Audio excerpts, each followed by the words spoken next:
Good afternoon all. तो इससे पहले हमारा सॉल्यूशंस में आइडल और नॉन आइडल सॉल्यूशंस तक पूरा हो गया है। नेक्स्ट जो हमारे पास है वो है कॉलिगेटिव प्रॉपर्टीज। अब कॉलिगेटिव प्रॉपर्टीज का पहले तो मतलब क्या होगा?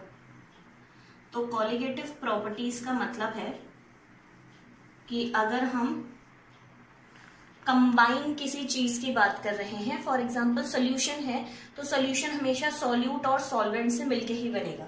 जैसे यहाँ पे वर्ड आ रहा है को एंड लिगेटिव। तो को मतलब क्या होता है कि हम किसी चीज को एक साथ बाइंड करने की बात कर रहे हैं। जैसे कोएड स्कूल मतलब बॉयज और गर्ल्स एक साथ ही पढ़ेंगे। तो को यहाँ पे मतलब है टुगेदर, हम किसी एक साथ की बात कर रहे हैं। एंड लिगेटिव का मतलब क्या है? लिगेटिव का मतलब है चीजों को बाइंड करना। लिगेट करना मतलब बाइंड करना। तो कॉलिगेटिव प्रॉपर्टीज वो प्रॉपर्टीज हैं जो सॉल्वेंट के साथ साथ सॉल्यूट की प्रॉपर्टीज को बताएगा।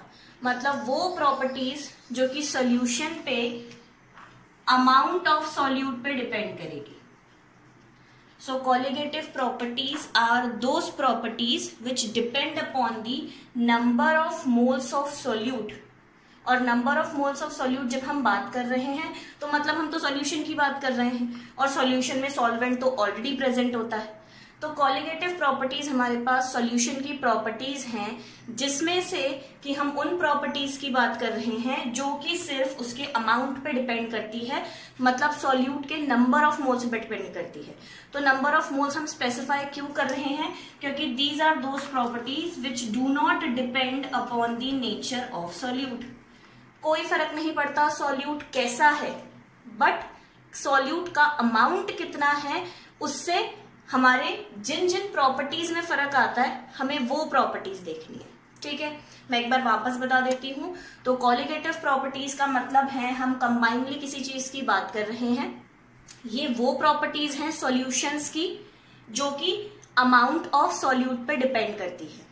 अब कंबाइनली हम किसकी बात कर रहे थे? तो हम बात कर रहे थे सॉल्यूशंस की, बिकॉज इन सॉल्यूशन सॉल्वेंट और सॉल्यूट दोनों प्रेजेंट होते हैं। तो these are those properties which depend upon the amount of solute, और we can say number of moles of solute, but not on the nature of solute. ये nature पे नहीं depend करेंगे। ठीक है, तो हमें इन प्रॉपर्टीज के बारे में पढ़ना है। अब इसके अंदर कितनी प्रॉपर्टीज आती हैं?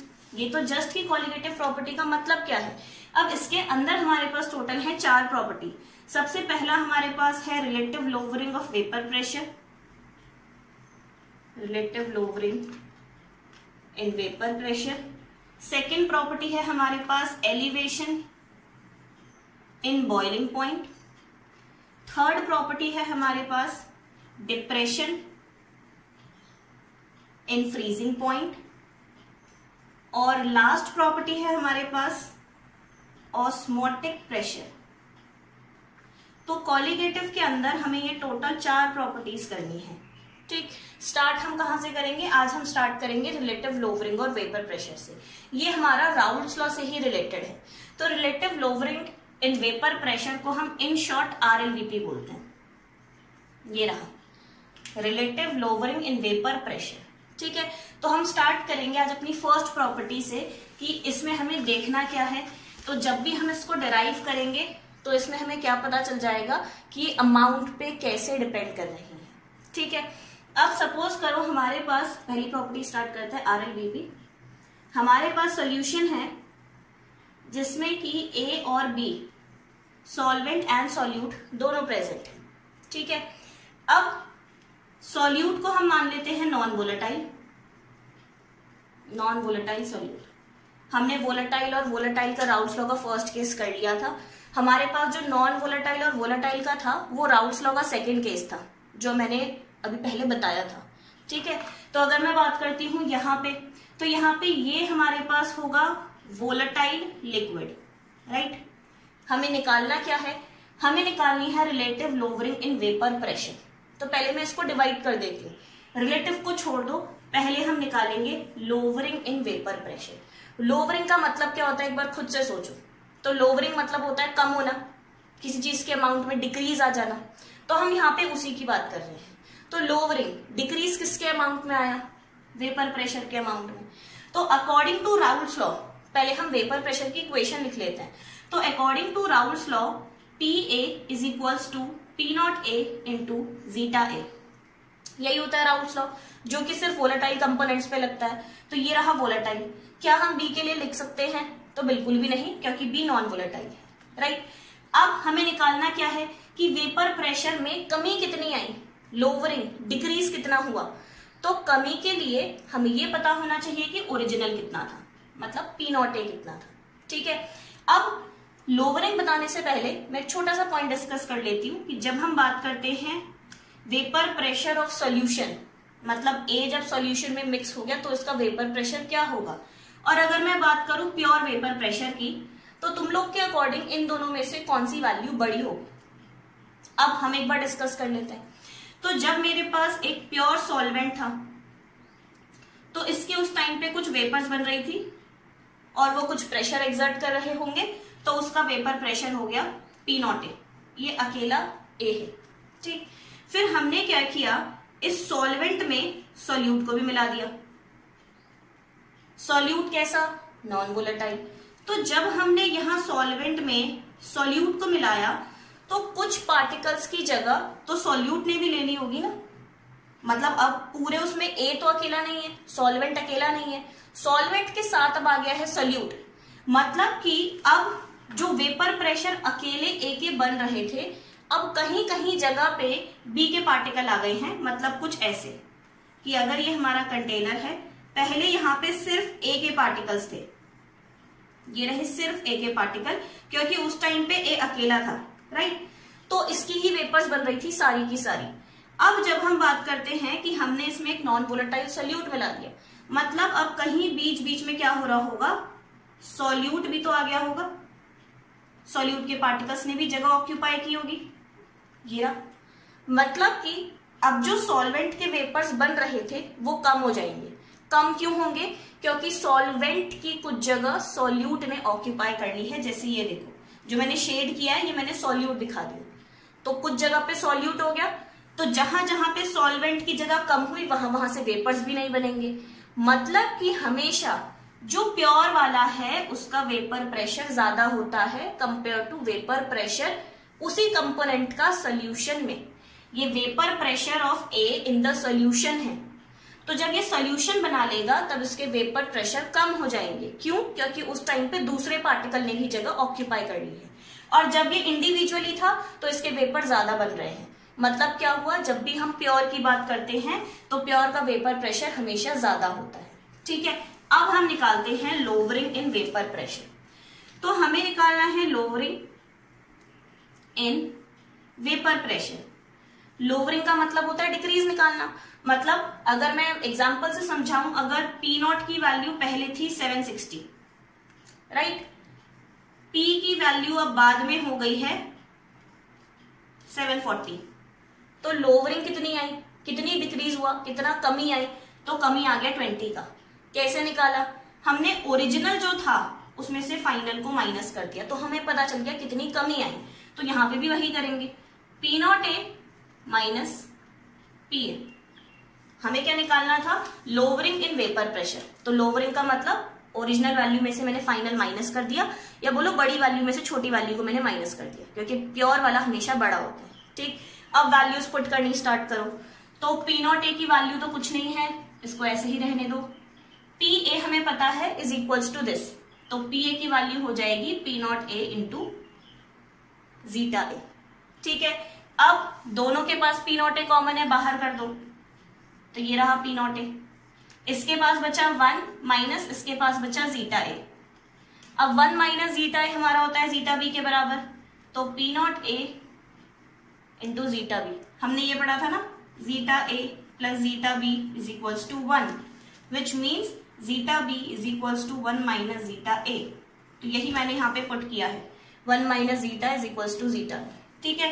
अब ये बराबर किसके आया, ये आया लोवरिंग इन वेपर प्रेशर के बराबर, और लोवरिंग थी इतनी, तो ये हमारा हो गया P0 A minus PA is equals to P0 A into zeta B, right. अब इस फॉर्मूले में चेक करो, ये है lowering in vapour pressure. Lowering हमारे पास किसके डायरेक्टली प्रोपोर्शनल है, ये प्रोपोर्शनल है जीटा B के, पी नॉट ए तो कांस्टेंट होता है, वैल्यू फिक्स है, राउल्ट्स लॉ में हमने देखा था। तो वेरिएबल या वेरी करने वाला फैक्टर कौन सा बचा, जीटा बी। मतलब जितना ज्यादा मोल फ्रैक्शन होगा जीटा बी का उतनी ज्यादा लोवरिंग आएगी, ऐसा बोल सकते हैं ना, that P naught A minus P A is directly proportional to zeta B. Zeta B मतलब मोल फ्रैक्शन ऑफ बी। इसी का फॉर्मूला ऐसा होता है, number of B, number of moles of B plus number of moles of solution. तो देखो ऊपर number of moles of solute आ रहा है, मतलब अमाउंट ऑफ सॉल्यूट की बात हो रही है। तो lowering in vapour pressure is directly proportional to number of moles of solute. तो हमने कॉलिगेटिव प्रॉपर्टी अभी क्या कहा था कि वो प्रॉपर्टी है जो अमाउंट पे डिपेंड करती है। तो देखो अमाउंट पे डिपेंड कर रही है, बट अभी तो हमने आधा ही निकाला है, हमने भी पूरा नहीं निकाला। हमने सिर्फ ये निकाला that what is the lowering in vapour pressure. निकालना क्या था, रिलेटिव लोवरिंग। अब रिलेटिव लोवरिंग का मतलब क्या होता है, तो हमने कहा कॉलिगेटिव प्रॉपर्टी वो जो सॉल्वेंट के साथ पढ़ी जाती है, उसके कॉम्बिनेशन में पढ़ी जाती है ना। तो अगर मैं बात करूं कि मैं सॉल्वेंट के कंपैरिजन में बात कर रही हूं, तो ये रहा lowering P naught A minus P ए। इस पी नॉट ए को अगर मैं नीचे शिफ्ट कर दूं डिनोमिनेटर में, वहां मल्टीप्लाई में नीचे आएगा डिनोमिनेटर में, is equals to zeta B तो बचा हुआ है।